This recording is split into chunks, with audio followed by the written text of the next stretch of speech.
Hey there, James. It is Jay here at Rorick Mazda. So I'm in what we call our little jewel box area and figured I'd make you a quick video here. Now, the vehicle in front of me is a CX-90. It is a PHEV and it is a premium plus level. So I thought by making you a video of this particular vehicle, it would just be a bit more helpful because the black one, I have it, though you can't see it, that line of cars there where the Honda sign is, that's a lot that I have about 140 new cars.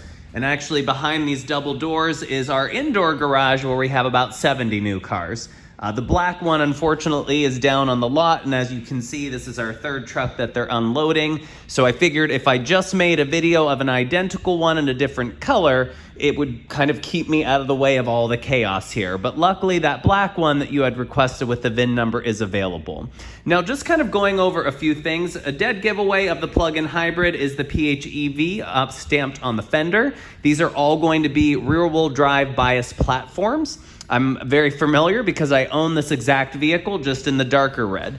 Now up front, you are going to see this big old emblem flat and the camera up on the windshield because all of the safety features are standard. Everything from your adaptive cruise that will drive itself in traffic, all of your collision avoidance system with pedestrian and cyclist detection. Your headlights are full LED with adaptive capabilities that will move with the steering wheel. And you'll have everything from your lane assistance that will help pull you back in, cameras that monitor the driver if you're getting fatigued, obviously the blind spot system, which will light up indicators in each of the side mirrors to help letting you know if someone's there. What's nice with that particular system is if you're part of the 2% of Pittsburgh that actually knows how to use their turn signal, it will beep at you to let you know you can't make a lane change. Same thing with your backup camera and cross alert.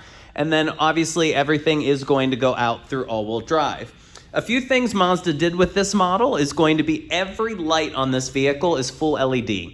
So in terms of tail lights, reverse lights, turn signals, headlamps, interior dome lighting, everything is LED. You will see wheel-wise, they're all going to be predominantly kind of a black silver finish 21-inch wheel. And then you will have the advance key where you can just walk up and grab the handle. The only thing that concerns me is I just realized that the doors in this car are locked, though as you can see the window is down. I'm worried that if I click the unlock button from inside, it will actually set off the panic button. And in fact, it will because I just saw the security light blink on the dash. So I'm gonna have to kind of just go in here without actually I guess ruining the whole building and everybody's sound ears and so forth. So interior wise, this is going to be the light interior. I deliberately picked it for one reason, and it was actually the maple wood. So difficult to see that panel of wood here up on the door is just gorgeous to me, and that's why I went with the light interior. So you will see these seats, they are going to be a full Napa leather with a little bit of an accent piping. They are going to be 8-way power for both driver and passenger, 2-way memory for driver. You will have heated seats up front as well as air-conditioned seats. And you'll kind of maybe see those buttons down there on the climate system. Now the screen itself, you pick up the larger screen, which is a little over 13 inches. It is touch, but only if you're in Apple CarPlay or Android Auto, which is wireless by the way. Mainly that piece of paper up there for the shipping label. When this vehicle arrived, there's a wireless charging pad that's sitting on. That control system is mainly going to control all of the other functions of that infotainment system while you're in motion. You'll see no gauges because it's all digital up there. So you have a full digital instrument cluster, and then you'll see that big cutout on top of the dash for your head-up display. Auto-dimming rearview mirror that's frameless with the HomeLink system, and then you will see this vehicle also has the dual-pane panoramic sunroof stretching into the back seats there. Now, of course, I could go over more and more features, and in fact, though it's difficult to see, these are all going to be 7-passenger configurations, but in a 2-2-3 configuration. What I mean by that, 2 seats up front, it's always going to be 2 seats in the rear with a center pass-through into the third row, which I say third row, number 3, the third row sits 3 people, and that's why it's 2, 2, and 3. The rear seats, you might see that little tab kind of hanging down there. They have the sunshades that pull up. They'll have their own chargers back there, their own climate, and the rear seats are also heated at this particular trim level in the Premium Plus.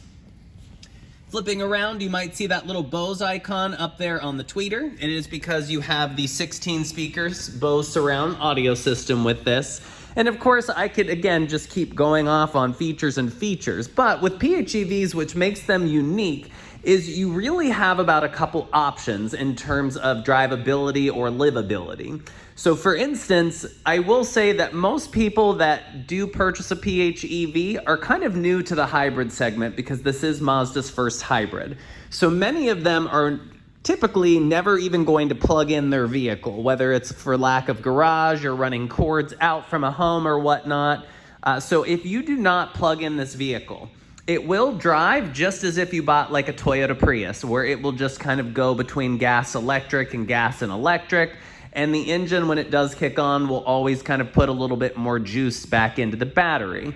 If you do that, you are looking at about 28 miles to the gallon, just average for both city highway.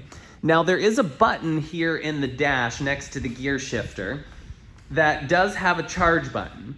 And what that will do, it's kind of right there. It looks like a little battery with an electric sign. If you click that button, it will actually zap about 25 horsepower from the engine and charge the battery a lot quicker. I found that in mine, if I press that button, typically on a 15-minute drive on the highway, it will add about 4 to 5 miles of all electric range back into the battery. And honestly, out on the highway, when you're just going 65, 70 miles an hour, you're not missing 25 horsepower keeping up to speed. Now, on the other hand, you do have what is called level 1 charge. Level 1 charge is going to be a typical household outlet, like a 3-prong household outlet for like a refrigerator or appliance. If you do plug it into level 1, it will charge from 0 miles all the way up to its max range, which I'll get to in a second, of 26 miles to the gallon in about 11 hours. For most people, that will be suffice because they'll just simply be plugging in the vehicle overnight while they're not driving. And when they wake up in the morning, even if they sleep for 8 hours, they still at least got about 85% charge.